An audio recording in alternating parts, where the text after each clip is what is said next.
Benar.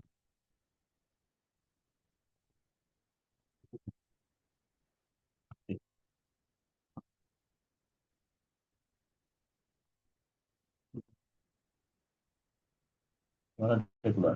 Sudah, oh, sudah.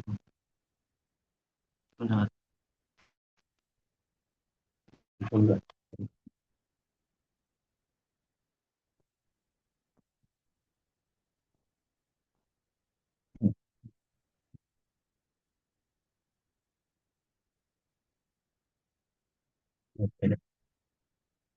Baik, baik, baik.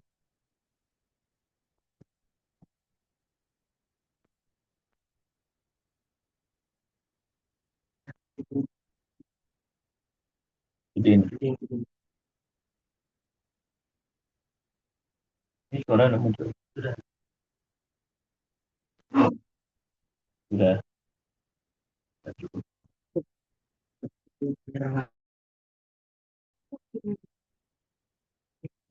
Bismillahirrahmanirrahim. Assalamualaikum warahmatullahi wabarakatuh. Innal hamdalillah nahmaduhu wa nasta'inuhu wa nastaghfiruh wa na'udzu billahi min syururi anfusina wa min sayyiati a'malina. May yahdihillahu fala mudhillalah wa may yudlil fala hadiyalah. Nashhadu an la ilaha illallah wahdahu la syarikalah wa nashhadu anna Muhammadan abduhu wa rasuluh. Allahumma salli ala Sayyidina Muhammad wa ala alihi wa sahbihi wa man wala. Usikum wa nafsi bitaqwallah faqad fazal muttaqun. Wa qad qala ta'ala fi kitabihil aziz. Ya ayyuhalladzina amanu taqullaha haqqa tuqatih wa la tamutunna illa wa antum muslimun wa ba'd. Ikhwan fillah rahimakumullah. Alhamdulillah pada kesempatan malam ini kita bisa berjumpa. Mari kita berdoa kepada Allah Subhanahu wa taala, semoga perjumpaan ini memberikan manfaat bagi diri kita, keluarga kita, anak istri kita, orang tua kita, guru kita, kaum muslimin di dunia wal akhirah. Juga kita berdoa semoga apa yang kita lakukan memberikan manfaat bagi perjuangan dakwah dan tarbiyah. Juga mudah-mudahan apa yang kita lakukan berikan manfaat buat kaum muslimin di dunia maupun di akhirat. Selanjutnya kami wasiatkan buat diri kami juga buat semuanya, marilah kita tingkatkan takwa kepada Allah. Ikhwan fillah rahimakumullah. Sebelumnya juga kami minta maaf kalau pada kajian terdahulu tidak bisa terlaksana karena beberapa hal. Yang pertama kami keluar kota, kemudian yang kedua juga karena ada kesalahan teknis. Kami minta maaf, mudah-mudahan itu semua ada hikmah. Pada kesempatan kali ini sengaja kami membuat judul yaitu Tarhib Ramadan, ya, atau bagaimana kita meletakkan diri kita pada tempat yang tepat di hadapan Al-Quran dan meletakkan Al-Quran pada tempat yang tepat di hadapan diri kita menyambut bulan Ramadan. Memang ini disunahkan oleh Rasulullah menghadapi bulan Ramadan, kita menyampaikan kepada keluarga, kawan-kawan, kaum muslimin tentang masyru'iyah, ahamiyah, dan fikih Ramadan. Yaitu syariat Ramadan, kepentingan Ramadan, dan fikih. Nah, Ikhwan fillah rahimakumullah, bapak-bapak dan ibu-ibu sekalian. Saya wasiatkan buat diri saya juga buat semuanya, marilah kita tingkatkan takwa kepada Allah Subhanahu wa taala. Nah, ada beberapa momen untuk meningkatkan takwa. Salah satunya ini Syahrul Mubarak, Syahrul Ramadan, yaitu bulan Mubarak, bulan Ramadan yang sebentar lagi akan kita hadapi. Itu adalah cara memasukinya, cara yang efektif untuk meningkatkan takwa. Nah, pertama yang harus kita ketahui, kenapa kita melakukan puasa di bulan Ramadan? Ya, pertama ada perintahnya dari Allah, namanya masyru'iyah, syariat-syariatnya. Ya, banyak diantaranya yang bisa kami sampaikan adalah Allah Subhanahu wa taala berfirman di dalam surat Al-Baqarah 183. Ya ayyuhalladzina amanu kutiba alaikumusiyam kama kutiba alal ladzina min qablikum la'allakum tattaqun. Wahai orang-orang yang beriman, diwajibkan atas kalian untuk melakukan puasa di bulan Ramadan. Sebagaimana diwajibkan atas umat-umat terdahulu. Agar kalian bertakwa. Ada 3 pelajaran penting yang bisa kita ambil dari ayat ini. Yang pertama, Ramadan itu wajib, bukan sunnah. Wajib untuk dilakukan. Sesuatu yang diwajibkan oleh Allah harus dilakukan. Wajib kepada siapa? Satu, kepada seluruh kaum muslimin, laki maupun perempuan. Yang kedua, yang sudah balik. Kalau masih kecil tidak wajib. Yang ketiga, yang berakal sehat. Sehat akalnya. Tidak ada gangguan di akalnya. Kemudian yang keempat adalah yang mukim. Tidak keluar kota. Ya. Tidak safar. Tidak sedang musafir. Mukim. Ya. Kalau safar, boleh tidak puasa. Tapi nanti dibayar di bulan yang lain. Kemudian yang keempat adalah wanita yang bersih dari haid dan nifas. Ya. Ya. Kalau haid nifas, tidak perlu berpuasa. Dan yang terakhir adalah yang mampu, yang sehat, yang tidak tua sekali, dan tidak sakit parah. Maka dia harus melakukan itu. Diwajibkan. Pelajaran pertama. Pelajaran yang kedua, kewajiban bulan Ramadan ini bukan hanya kewajiban buat umat Rasulullah, tapi umat-umat sebelumnya. Umat Nabi Isa, Nabi Musa, Nabi Ibrahim, dan yang lainnya. Hanya Allah yang tahu umat mana saja. Mananya apa? Ini kewajiban ribuan, jutaan, miliaran kaum muslimin. Sejak zaman dulu sampai hari kiamat. Maka barang siapa yang tidak melakukan, ya dia kelompok kecil yang menyedihkan.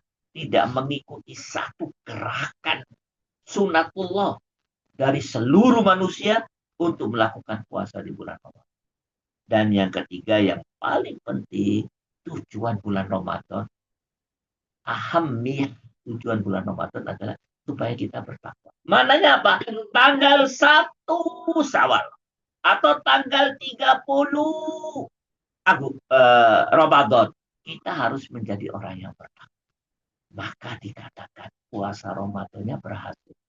Tandanya apa? Tanggal 30 Ramadan atau tanggal 1 Syawal, dia sudah sampai kepada derajat takwa.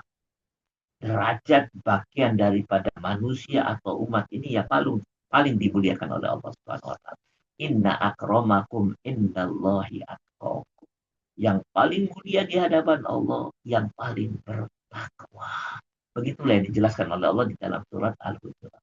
Nah, ini masyru'iyah yang pertama, ayat yang pertama, yaitu dalil supaya berpuasa. Kemudian yang kedua, bisa dibuka di dalam kitab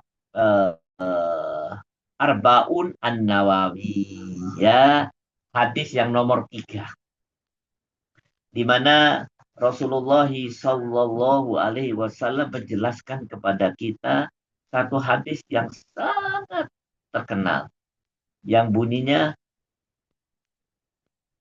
Buniyal Islamu ala khamsin. Islam itu dibangun atas 5 fondasi. Yang pertama, antasyhada alla ilaha illallah, bersahadat. Kemudian iqamas shalah, mendirikan salat.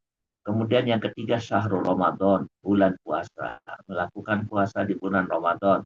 Kemudian ita zakat, membayar zakat. Dan yang keenam adalah melakukan haji. Ini dalil hadis, ya, bisa dibaca di Al-Arbaun An-Nawawi. Nah, Islam itu dibangun di atas 5 fondasi, 5 rukun. Kalau satu fondasinya hilang, ya rubuhlah Islam kita yang ada pada diri kita. Salah satunya puasa di bulan. Ya. Hadis yang pertama, ayat tadi sudah. Kemudian hadis ini hadis yang kedua atau dalil yang ketiga. Rasulullah bersabda, "Man shoma Ramadhana imanan wahtisaban ghufira lahu ma taqaddama min dambi." Barang siapa yang di bulan Ramadan melakukan puasa berdasarkan kepada dua hal. Iman kepada Allah, harapkan ridho Allah, ihtisab, ampuni semua dosa. Semua dosanya diampuni dengan izin Allah. Nah, dalil yang ketiga atau hadis yang kedua. Nih dalil yang keempat. Rasulullah Shallallahu Alaihi Wasallam bersabda. Kita agak cepat karena materinya banyak. Rasulullah bersabda di dalam satu hadis yang sangat terkenal. Rubba so'imin laisa lahu min siyamihi illal ju' wa rubba qa'imin laisa lahu min qiyamihi illas sahar. Nih, ingat ini. Berapa banyak orang yang puasa nggak makan, sahur, lapar, tapi dia tidak dapat apa kecuali lapar. Berapa banyak orang yang bangun di bulan Ramadan, bangun untuk sholat tahajud, sholat taraweh, atau melakukan baca Quran, dia tidak ada apa-apa, tidak dapat apa-apa kecuali satu, begadang. Sudah bangun, sudah, nggak tidur, tapi hanya dapat begadang. Maknanya apa? Mereka sudah melakukan kewajiban puasa dan sholat malam. Baca Quran. Qiyam itu bisa diartikan juga baca Quran. Tapi tidak dapat apa-apa. Kecuali apa? Kecuali lapar dan begadang. Apa sebabnya? Sebabnya tidak berdasarkan iman dan tidak mengharapkan ridha Allah. Dan tidak mengetahui fikir Ramadan.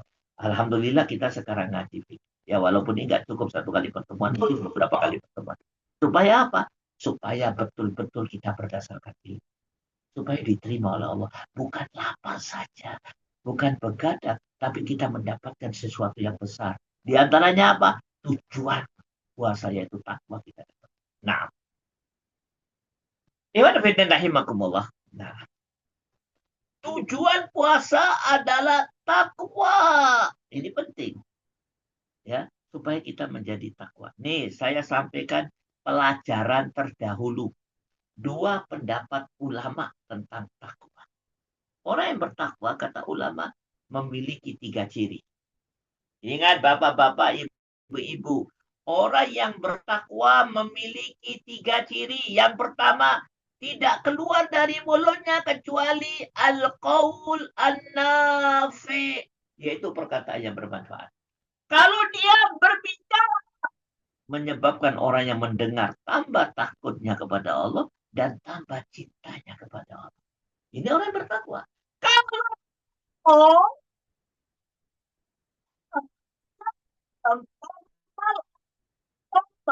kepada keluarga yang keluar dari mulutnya perkataan yang bermanfaat. Orang yang mendengar tambah takutnya kepada Allah dan tambah cintanya kepada Allah. Jadi orang ingat, orang yang bertakwa tidak sembarangan berbicara. Banyak orang Islam hari ini mulutnya seperti bak sampah. Yang keluar dari mulutnya perkataan yang lebih jelek daripada sampah. Waliyadzubillah, mudah-mudahan kita tidak seperti itu. Ini yang pertama. Yang kedua, orang yang bertakwa tidak keluar dari dirinya kecuali al-amalu as-soleh. Amal soleh. Kalau orang melihatnya, Masya Allah, amalnya bagus, saya menjadi minder, kurang amal saya. Itulah. Salatnya, Masya Allah. Ngajinya, Masya Allah. Membina anak istrinya, Masya Allah. Kalau dia wanita taat pada suaminya, Masya Allah, di samping taat pada Allah. Taat pada suami. Kalau dia lelaki, Masya Allah, kasih sayang kepada istrinya.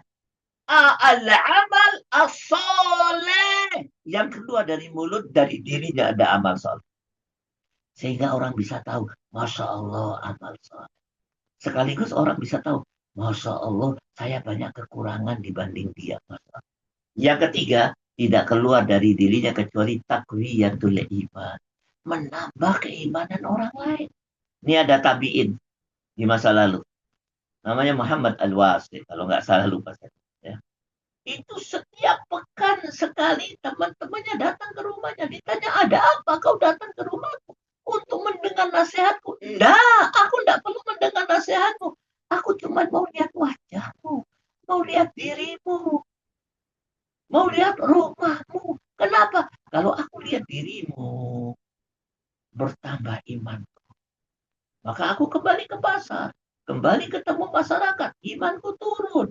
Maka aku datang lagi minggu depan. Supaya apa? Taqwiyatul iman. Memperkuat iman.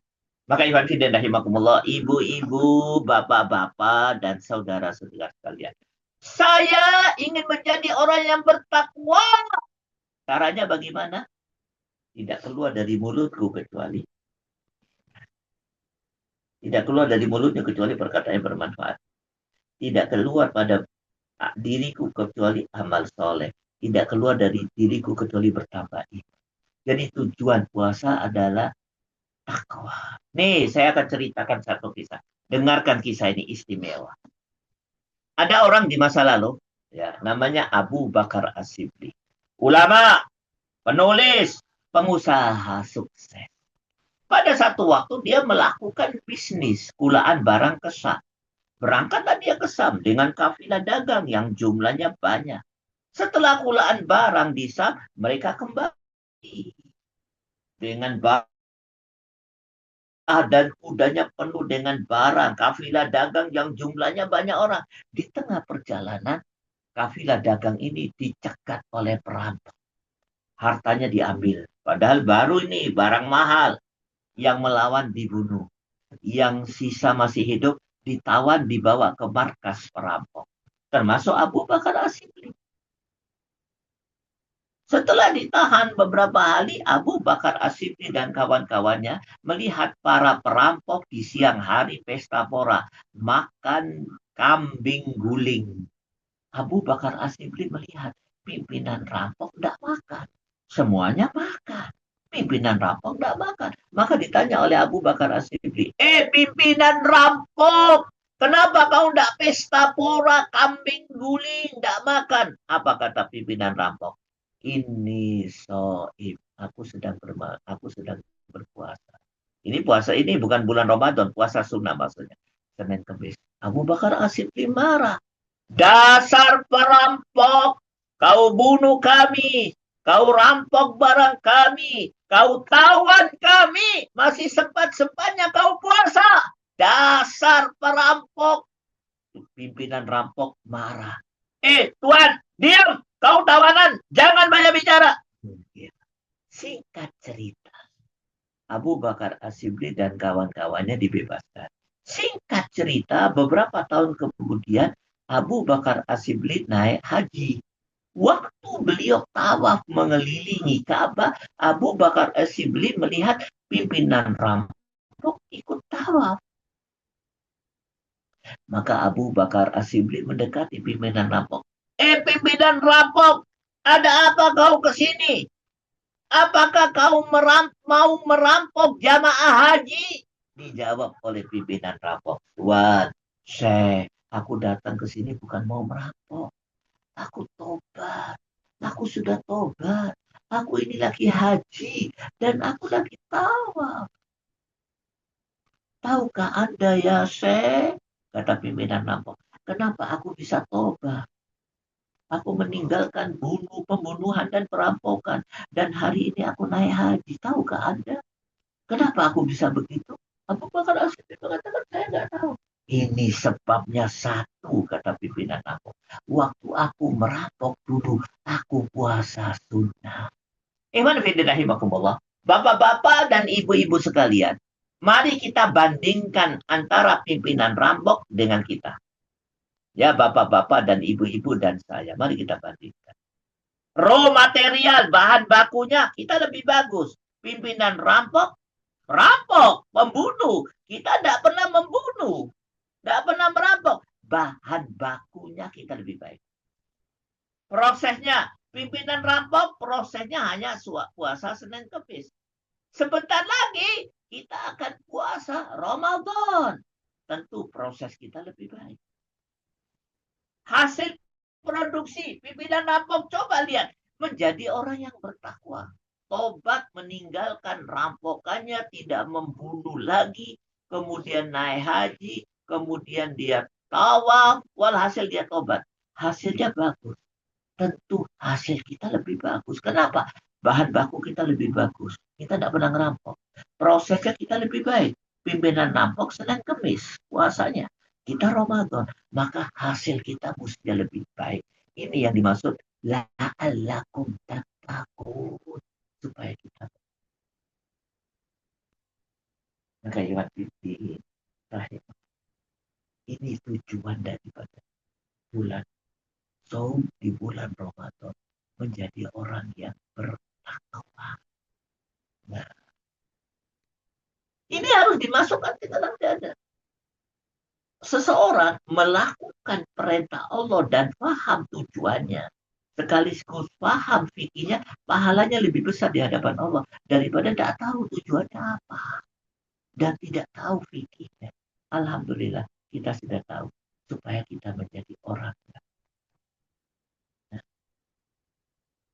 ini tujuan. Dan sudah saya sampaikan tadi ya, fikih yang lain, masyru'iyah sudah, tujuan sudah.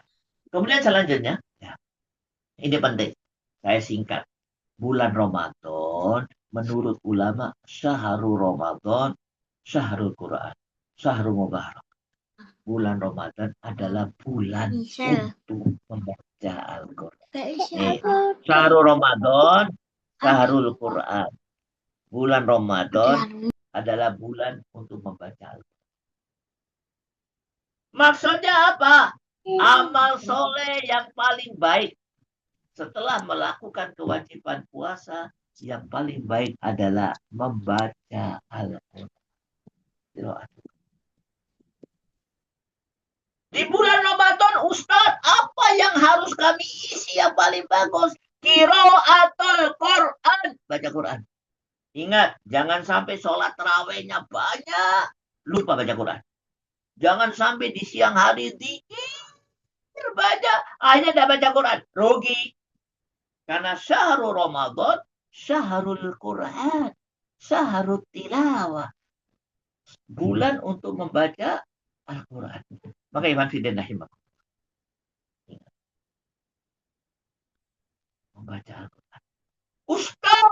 Nah, ini setan akan menggoda kita. Tidak usah baca Quran. Baca Quran. Loh, sholat terawih. Tapi jangan lupa baca Quran. Dikir. Jangan lupa membaca.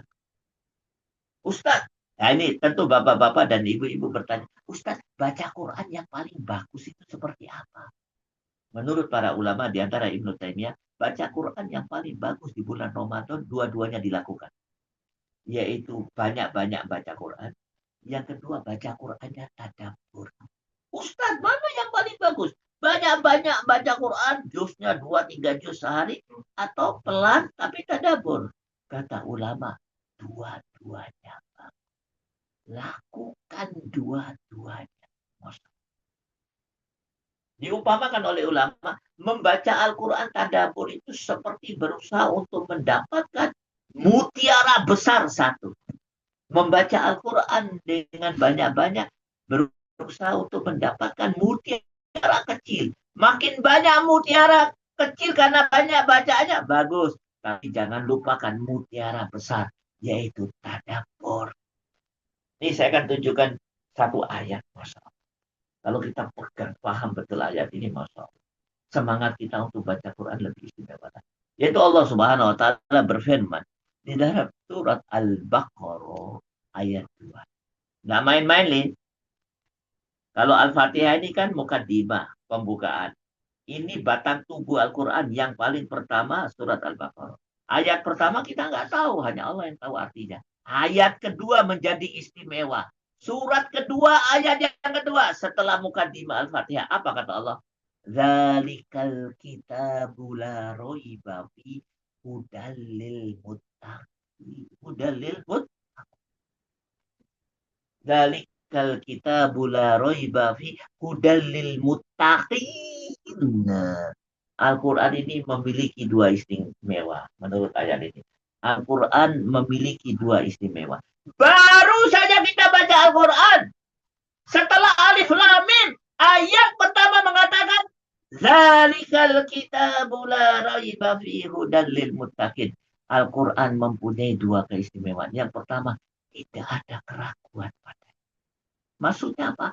Pasti lurus. Pasti benar.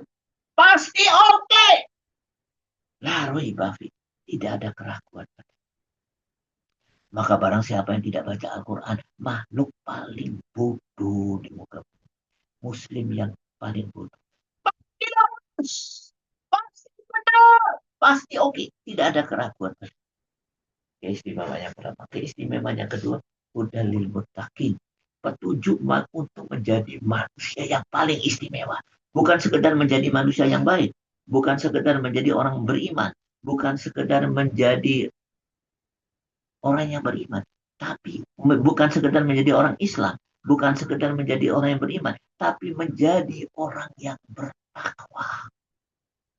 Inna akramakum indallahi atqakum. Yang paling mulia di hadapanku. Yang paling bertakwa. Masya Allah. Jadi Ustaz, baca Quran, Al-Quran ini punya dua keistimewaan. Nah, dua keistimewaan. Keistimewaan yang pertama adalah tidak ada keraguan padanya. Dia adalah dia petunjuk untuk yang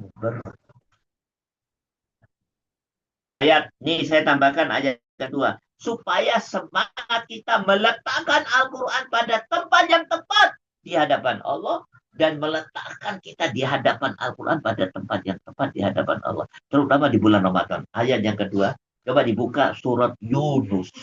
Ayat 80, surat Yunus ayat 57. Ya ayuhan nas qad ja'atkum mau'idatum min rabbikum wa shifa lima fis sudur wa huda wa rahmatul lil mu'minin. Wahai manusia, telah datang kepada kalian Al-Quran dengan 4 fungsinya. 4 fungsi Al-Quran menurut tadi. Yang pertama, mau'idah, kumpulan pelajaran, kumpulan nasihat. Mau dapat nasihat untuk segala masalah, buka Al-Quran. Di mana Ustaz? Di lembar manapun, di ayat manapun, kalian akan mendapatkan nasihat dan pelajaran. Kalau nggak dapat, buka ayat selanjutnya atau lembar selanjutnya. Pasti dapat. Fungsi Al-Quran, nasihat. Banyak orang cari nasihat pada makhluk, tapi melupakan nasihat dari kalamullah. Perkataan Allah yaitu Al-Quran. Bukan mahanya. Tadabbur akan ternasehati kalian untuk semua masalah. Saya merasakan, mendapatkan itu. Saya jadi saksi di hadapan Allah. Kalau kita buka tadabbur satu ayat dari ayat, akan banyak nasihat yang kita dapat. Yang kedua, sifat 5 fitur. Al-Quran itu menjadi obat bagi penyakit yang paling berbahaya. Penyakit apa? Marodul qalb, penyakit hati. Anda tahu penyakit yang paling berbahaya di zaman sekarang, zaman modern, yaitu penyakit hati. Ibnu Qayyim pernah mengatakan di masa lalu, 90% orang yang terbaring karena sakit fisiknya di rumah sakit, karena marodul qalb, karena hatinya sakit. Obatnya apa Ustaz? Al-Quran. Sedih, susah, tidak tawakal, stres. Obatnya apa? Al-Quran. Kelas, nanti kita kapan-kapan kita bahas lebih detail lagi ayat ini. Yang ketiga adalah petunjuk. Petunjuk untuk Al-Quran. Cari petunjuk selain dari Al-Quran. Omong kosong. Kata orang Medan, kaleng-kaleng. Kata orang Jawa, ngapusi. Maka petunjuk Al-Quran. Bagaimana mau lurus? Nggak pernah baca Quran. Nonsen. Yang keempat adalah Al-Quran adalah rahmat kasih sayang. Maka barang siapa yang baca Quran, tadabbur, mengambil pelajaran daripadanya, dia sedang mendapatkan sesuatu yang istimewa.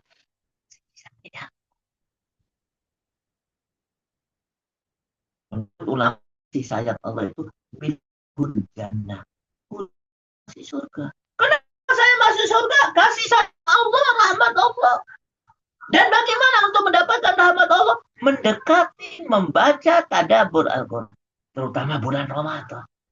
Apa kata Rasulullah? Lan yanjua ahadukum bi amalihim. Kalian tidak akan pernah bisa sukses, selamat di hari kiamat dengan mengandalkan amal. Gak bisa. Gak bisa. Walau anta yang Rasulullah, kau juga. Saya juga. Loh, bagaimana supaya kita rahmat? Kita selamat karena rahmat Allah. Rahmat Allah, kasih sayang Allah. Belas kasih Allah. Belas kasih sayang Allah adalah Al-Quran. Kalau kita mendekati Al-Quran, mengetuk Al-Quran, Allah akan memberikan kasih. Allah alam. Nah, 2 ayat ini sudah cukup ya, yang harus kita lakukan dalam rangka untuk mendekati, meletakkan diri kita pada tempat yang tepat di hadapan Al-Quran, dan meletakkan Al-Quran pada tempat yang tepat di hadapan kita. Iman fidin rahimakumullah. Kemudian pada kesempatan kali ini kami akan menyampaikan nasihat daripada seorang ulama, yaitu bagaimana amalan-amalan yang harus kita lakukan supaya, terutama amalan yang kita lakukan di bulan sekarang ini, di bulan Sa'ban, supaya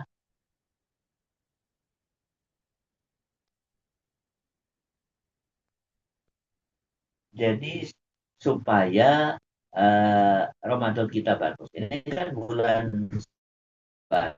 Amalan apa yang harus kita lakukan supaya kita bulan Ramadannya bagus, ya. Maka ada seorang ulama, ya, namanya Sulaiman Ar-Ruhaili. Syekh Sulaiman bin Salamullah Ar-Ruhaili. Beliau mengatakan ada 6 langkah emas menyiapkan diri menyambut bulan Ramadan. 6 langkah emas. 6 amalan yang paling tepat kita lakukan, terutama di bulan Rajab dan bulan Sa'ban. Sekarang bulan Sa'ban. Sudah beberapa hari ya berjalan bulan Sa'ban. 6 hal yang harus dilakukan. Yang pertama, tobat nasuha. Tobat dengan benar, dengan murni, semurni-murninya, dengan jujur. Ustadz, sebentar lagi bulan Ramadan, apa yang harus kami lakukan? Tobat nasuha. Nih baca surat At-Tahrim. Allah Subhanahu wa taala berfirman, "Ya ayyuhalladzina amanu tubu ilallahi taubatan nasuha. Asa rabbukum ayyukaffir ankum sayyiatikum wa yudhilakum jannatin tajri min tahtihal." Barang siapa yang tobat akan mendapatkan 2. Apa itu? Diampuni, dihapuskan segala kesalahan. Tobat, semua kesalahan ditolak. Ya. Yang kedua adalah dimasukkan.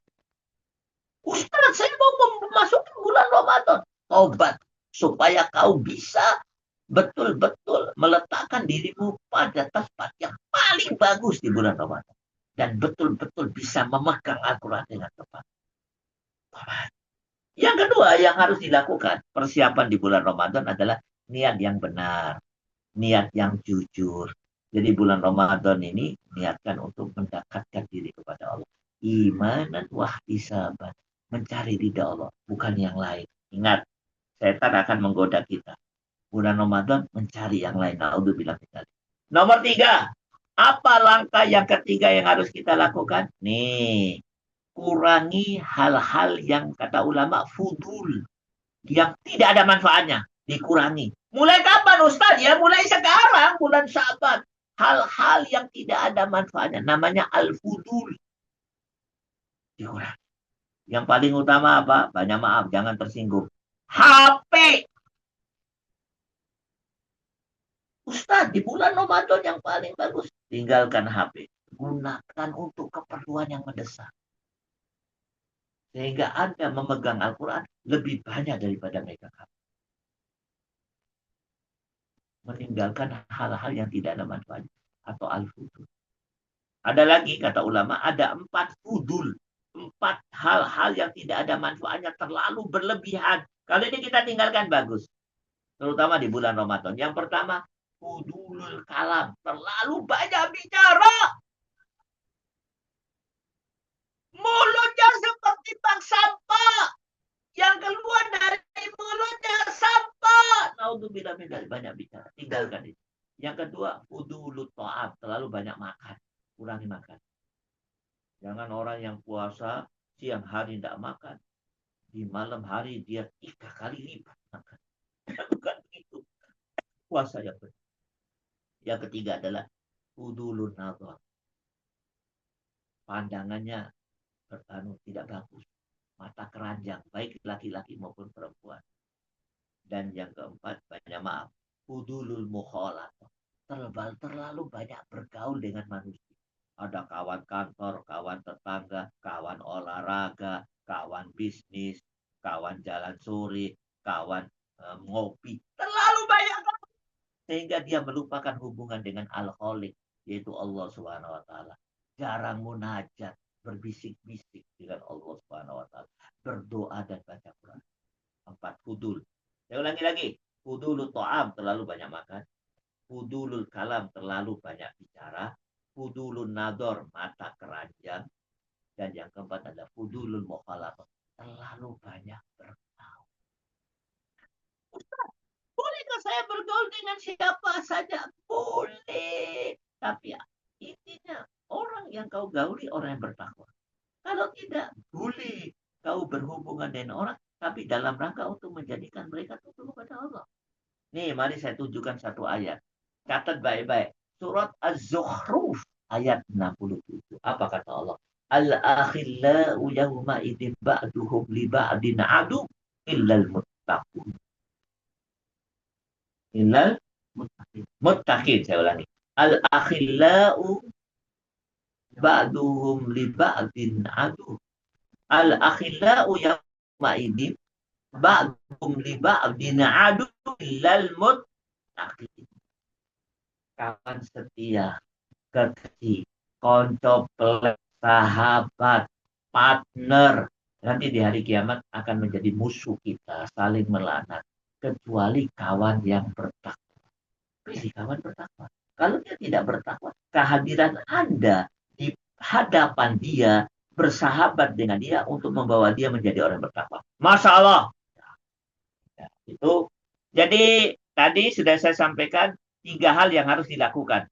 Menurut Sulaiman Ar-Ruhaili, persiapan menghadapi bulan Ramadan. Yang pertama, tobat nasuh. Yang kedua, niat yang benar. Yang ketiga, kurangi hal-hal yang fudul. 4 tadi. Dan juga HP. Yang keempat, memperbanyak puasa sunnah. Puasa Daud kayak Senin Kemis. Ya. Masih ada waktu 20 hari. Itu apa? Untuk memperkuat posisi kita waktu melakukan puasa Ramadan.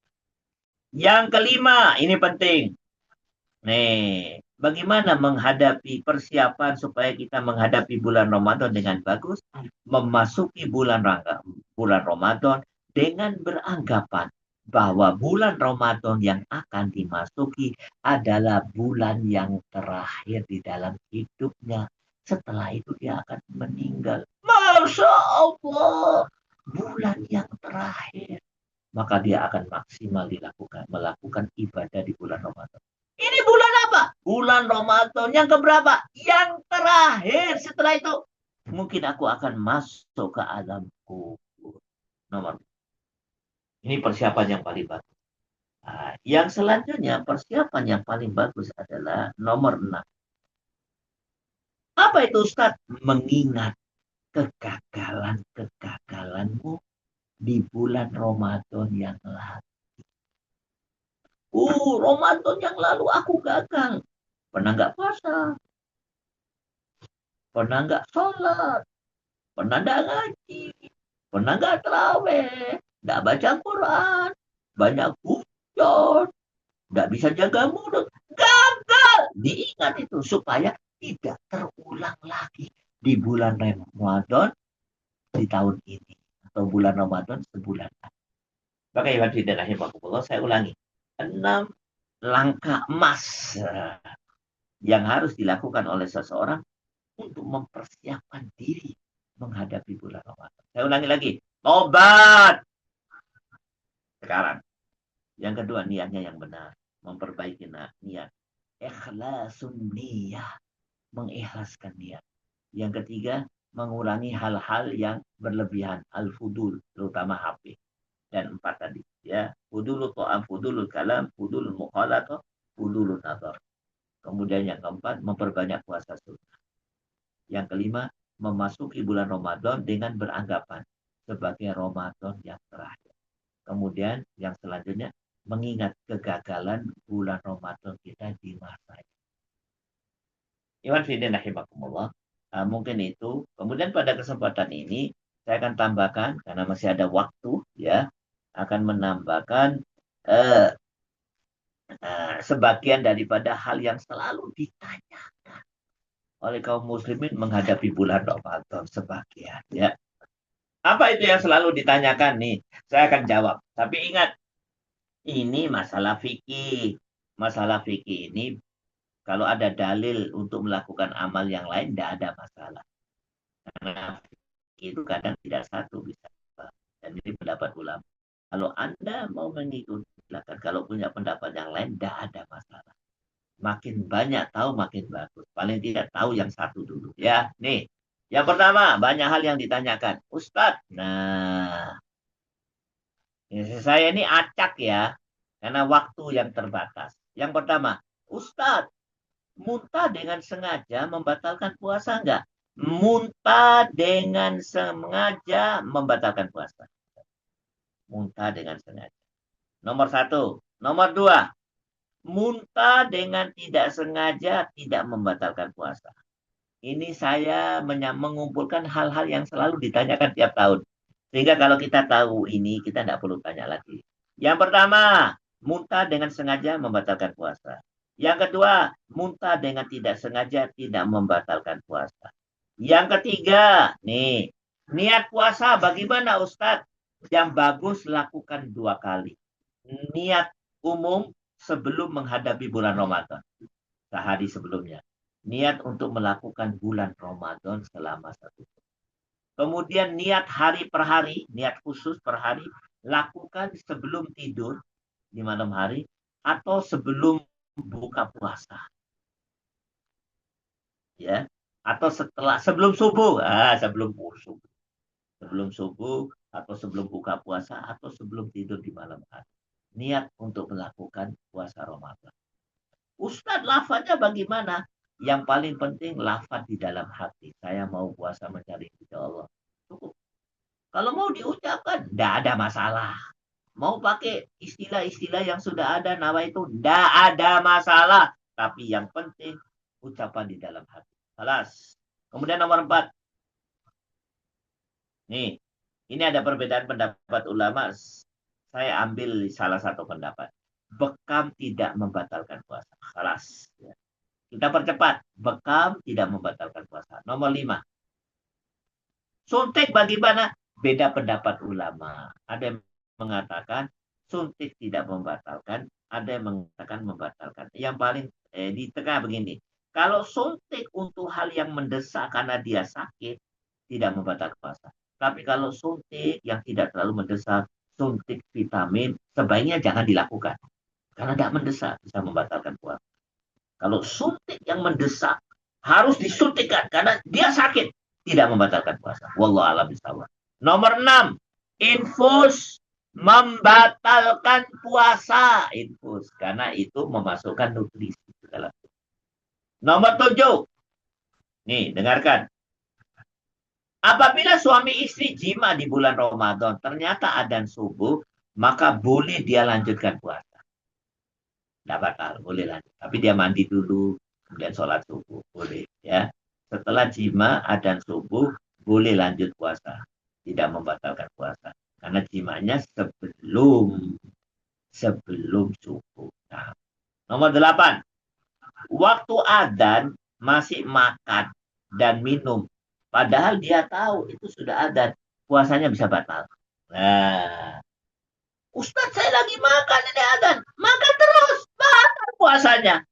Dong definisi puasa itu adalah menahan diri dari makan dan minum. Dan hal-hal yang membatalkan puasa sejak adzan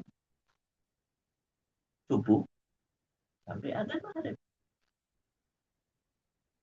Apa ya? Nah, tidak boleh. Kalau ada di mulut, keluarkan. Tapi kalau sudah ada di tenggorokan, tidak apa-apa. Kalau ada di mulut, ya keluarkan. Nah, okay. Nomor 9. Sikat gigi tidak membatalkan puasa. Yang membatalkan puasa, dia pakai odol, odolnya ditelan. Apalagi odolnya rasa stroberi atau rasa tutu. Paham ya? Yang tidak boleh itu menelan odol. Tapi kalau sikat gigi tidak apa-apa. Kalau tidak kuat, tidak usah sikat gigi. Nanti khawatir masuk. Nah, hindarkan. Pakai siwak aja. Atau tidak pakai, tidak apa-apa. Ya. Nah, nomor 10. Tidur di siang hari tidak membatalkan puasa. Ustaz, saya mulai pagi sampai siang tidur terus tidak apa-apa. Cuman itu kurang bagus. Tidak bagus. Puasa itu untuk melakukan takarruf kepada Allah, mendekatkan diri kepada Allah, bukan tidur. Tapi kalau ketiduran capek apa, tidak batal puasanya. Oke. Nomor 11. Nah, ya. Nomor 11. Waktu tinggal sedikit. Nah, nih. Nomor 11 saya kumpulkan yang selalu ditanyakan, ya. Nomor 11 adalah, nah, mana ini? Mana catatannya? Nomor, nah ini dia. Nah, ini. Tadi kan. Nah, ya, ya. Nomor 11. Nah, ya, ya. Ada, saya kumpulkan sebenarnya supaya kita itu tidak banyak bertanya-tanya. Karena ini yang selalu ditanyakan di bulan Ramadan, ya. Ini, nah, nih, tambahan, Ustadz. Nomor selanjutnya, ya. Keramas di bulan Ramadan boleh nggak? Nggak apa-apa, keramas. Yang nggak boleh itu samponya ditelan. Ustadz, banyak mandi di bulan Ramadan boleh nggak? Boleh. Saya pernah waktu muda dulu berada di satu tempat di luar negeri, daerahnya panas. Maka kita mandi terus di siang hari, tidak apa-apa. Tidak membatalkan. Ya. Kemudian, nah, Ustadz, menelan ludah boleh nggak di bulan puasa? Tidak apa-apa. Banyak berludah, tidak apa-apa. Tapi sebaiknya tidak usah dilakukan. Duit-duit nanti. Nanti gara-gara ludah kalian, kota kalian jadi banjir. Paham ya? Jangan banyak meludah. Tapi meludah tidak apa-apa. Menelan ludah tidak ada masalah. Paham ya? Itu hal-hal yang selalu ditanyakan. Mungkin itu ya yang bisa kami sampaikan. Adapun hal-hal yang lain saya nasihatkan buat bapak-bapak, ibu-ibu, terutama di bulan Sya'ban ini memperbanyak mempelajari fikih Ramadan. Ya. Kemudian ini ada dua doa yang sebaiknya banyak diucapkan di bulan Sya'ban ini. Ya, atau sebelum menghadapi Ramadan. Doa yang pertama, Allahumma sallimna ila Ramadan. Wa sallim lana Ramadan. Wa taqabbal minna. Wa tasallamhu. Wa tasallamhu minna mutaqabbilan. Saya ulangi lagi. Allahumma sallimna fi Ramadan. Wa sallim lana Ramadan. Wa tasallamhu minna mutaqabbalan. Artinya, ya Allah, sampaikan kami di bulan Ramadan. Dan sampaikan Ramadan kepada kami. Dan terimalah dari kami, dari amal-amal yang kita lakukan. Ini doa yang pertama. Ya, nanti karena ini ada YouTube-nya, nanti dilihat di YouTube, kemudian diulangi. Saya dihafalkan, saya ulangi. Allahumma sallimna fi Roma. Allahumma sallimna ila Ramadan. Salim lana. Wa sallim lana Ramadan. Wa tasallamhu minna mutaqabbilan. Mutaqabbalan. Wa tasallamhu minna mutaqabbalan. Doa yang pertama. Doa yang kedua. Allahumma barik lana fi Sya'ban. Allahumma barik lana fi Rajab wa Sya'ban wa balighna Ramadan. Allahumma barik lana fi Rajab wa Sya'ban wa balighna Ramadan. Ya Allah, berkati kami di bulan Rajab, di bulan Sya'ban, dan sampaikan kami di bulan Ramadan. Ya, mungkin itu yang bisa kami sampaikan. Kemudian ada satu lagi sebelum saya tutup. Ustadz, ini yang paling banyak ditanyakan. Bolehkah puasa tapi tidak sholat? Jawabannya bukan boleh tidak boleh. Puasanya nggak sah. Karena orang yang tidak sholat itu dianggap oleh para ulama berdasarkan hadis Nabi sudah kafir. Orang kafir tidak perlu puasa. Maka kalau nggak sholat, tidak usah puasa. Tidak ada manfaatnya puasa. Loh, yang bagus bagaimana? Puasa kau, tapi kau juga tidak boleh meninggalkan sholat. Ya, mungkin itu. Kemudian yang terakhir, ya, Ustadz, kami di bulan puasa, ini pertanyaan yang banyak dilakukan. Ustadz, kami di bulan puasa itu di siang hari wudhunya tidak berkumur. Boleh nggak? Boleh. Dan tidak memasukkan air ke dalam hidung. Boleh. Malah dianjurkan. Di bulan puasa di siang hari, tidak boleh waktu berkumur memasukkan air ke hidung. Tidak boleh. Hidung ya. Adapun berkumur, boleh. Tetapi kalau tidak mampu, suka masuk air, tidak usah berkumur. Karena ada tipe orang-orang tertentu, dia berkumur, air itu masuk ke dalam mulut. Maka sebaiknya tidak usah berkumur. Di siang hari, di bulan Ramadan. Mungkin itu saja. Dan mari sebelum tanya jawab, ya, kita tutup dengan doa. Mari kita tutup. Alhamdulillahirabbil alamin. Alhamdulillahirabbil alamin. Alhamdulillahirabbil alamin. Allahumma salli ala Muhammad wa ala ali Muhammad. Allahumma salli ala Muhammad wa ala ali Muhammad. Allahumma salli ala Muhammad wa ala ali Muhammad.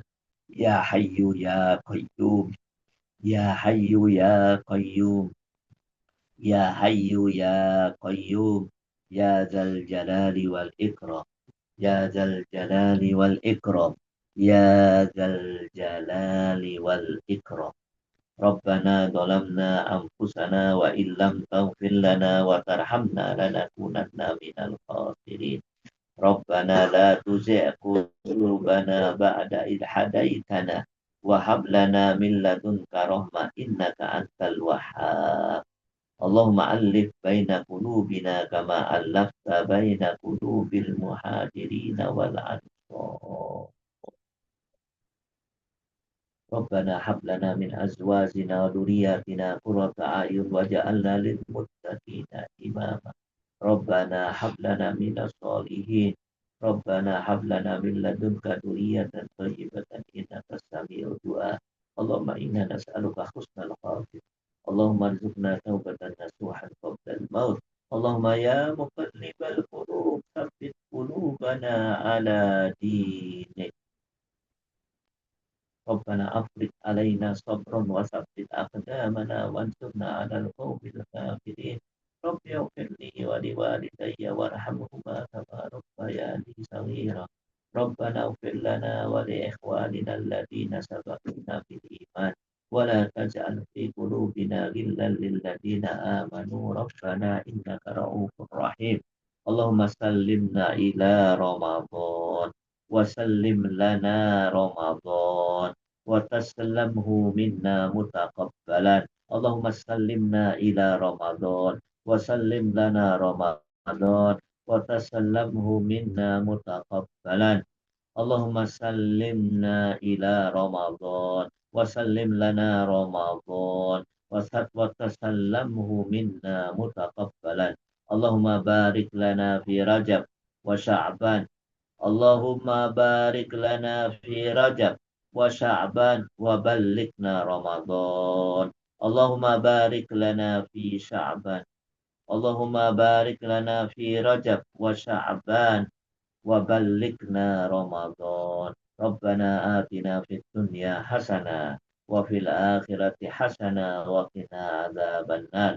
Subhana rabbika rabbil izzati amma yasifun wa salamun alal mursalin walhamdulillahi rabbil alamin. Mungkin itu saja ya. Nanti diperbanyak doa. Allahumma sallimna ila Ramadan. Ya Allah, sampaikan kami kepada bulan Ramadan. Wasallim lana Ramadan, dan sampaikan Ramadan kepada kami. Dan watasallamhu minna mutaqabbalan. Terimalah amalan kami di bulan Ramadan. Allahumma barik lana fi Rajab wa Sya'ban. Ya Allah, berkati kami di bulan Rajab. Sudah kelewat Rajab, tapi tidak apa-apa. Ya, sekarang Sya'ban, dan berkati kami di bulan Sya'ban, dan wabalikna Ramadan, dan sampaikan kami di bulan Ramadan. Mungkin itu saja. Ini sebagian kecil daripada fikih Ramadan, dan nanti bisa dipelajari dari ustadz-ustadz yang ada di sekitar Anda sekalian. Mungkin itu saja. Mudah-mudahan apa yang kami sampaikan memberikan manfaat buat diri kami juga buat semuanya. Selanjutnya kami serahkan kepada Roisul Jalasa. Mungkin ada yang mau ditanyakan, silakan. Nah, Nah, kami pertama-tama mengucapkan jazakumullah